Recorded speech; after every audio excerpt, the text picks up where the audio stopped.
the 16th century German painter Albrecht Dürer, his friend said of him, he was inwardly full of figures.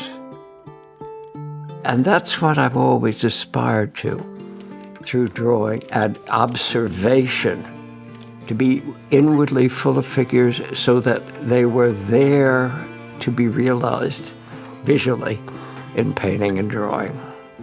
I'm Robert Birmelin, and I am an artist. I've been working, drawing, and painting for 75 years. Well, I'm in my 93rd year right now. Born in Newark, New Jersey, Robert Birmelin grew up in Bloomfield, where a high school art teacher encouraged him to apply to New York City's Cooper Union, which was tuition-free at the time. He went on to get his master's at Yale, then studied at the Slade School of Fine Art in London on a Fulbright grant, followed by a 3-year fellowship at the American Academy in Rome. Later, he became a professor at Queens College in New York. There are people who you meet along the way who are crucial to what you become. Dorothea Fisher, the art teacher at Bloomfield High School, was crucial. I never would have made that step. Works by Robert Birmelin are in the permanent collections of many museums, from MoMA and the Met to the Smithsonian American Art Museum. His passion for visualizing figures, captured in moments, remains a constant theme throughout a series of wide-ranging stylistic approaches. Well, in a long career, if one doesn't go through various phases, it must mean that you're pretty numb, right? My work has indeed gone through a number of phases. At one point, I did quite a number of landscapes, and I discovered when I was working on these rocky shores that the configuration of the rocks suggested to me the way I could deal with complex groups of figures in space. And that led me to working with a subject of crowds of people in the city. I'm not only interested in the crowds as such, but the way the observer takes in a complex visual situation with differences in degrees of attention, focus, different kinds of noticing. That was something that was a preoccupation in the paintings I did of crowds. When I had a studio on 14th Street near 7th Avenue, they always seemed to be digging up the street. I made some sketches of the shovel and built the painting around that. There's this large figure, the man in brown suit, who's very close, but in fact, you look past him. It's as if your attention is not fully on him, it's looking beyond. The whole thing is invented. A moment or two of noticing and the sense of looking through. I was talking to a relative about things which had happened in our family, and I realized that our memories were very different, even when dealing with the same event. And I came on the idea of making paintings which could be seen this way, that way. I call them reversibles.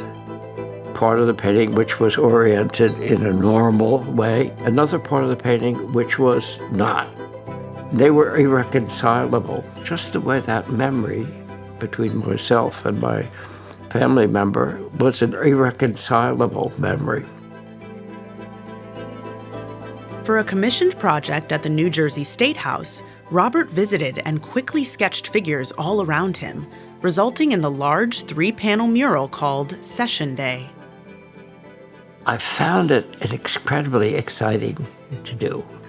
And it offered wonderful opportunities of the variety of space and movement and the way everything was happening at once. Some elements are seen very close up, others at a distance. I was pleased with it. I have been doing in the last few years a series of scrolls inspired by Chinese and Japanese narrative scrolls, which I admire a great deal. I found I was making paintings which were long and narrow. I was interested in reading from side to side and the time that was involved. In this scroll I call Into the Woods. As the scroll moves, you all of a sudden see a person up close, sort of moving through the trees. Some of the trees are so close, drawn in such a way that you can feel the bark as if they're within your physical reach. Someone has fallen. Someone is trying to help them. All seen and half seen through the tangle of trunks and branches.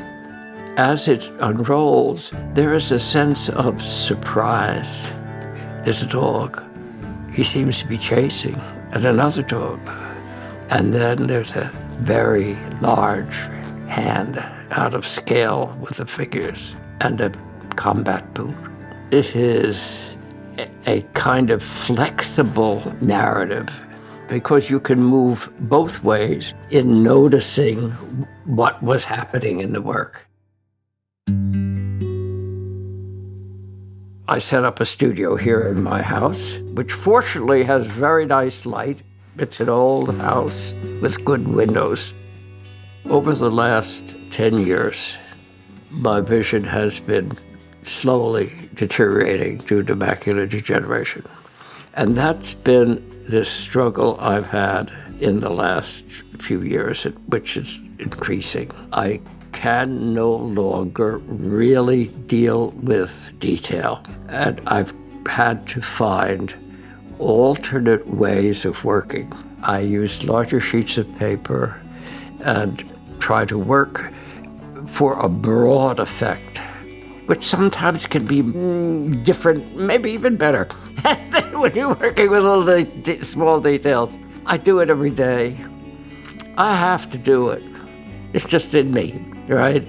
I feel I have within myself images. They come out of my past, they come out of my dreams, they come out of my imaginings, they come out of my realities. I want to get them out. I want them down on paper. And as long as I'm able to, I feel incredibly fortunate that in my 93rd year that I can do this.